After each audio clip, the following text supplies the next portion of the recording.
Here's a few more pieces from the Alien Autopsy. These are made with Sculpey.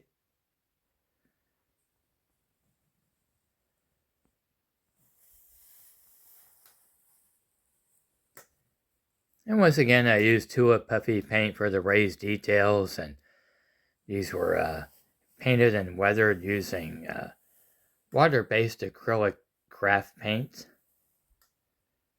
And these were actually a lot of fun to make, too. I really enjoyed working on these.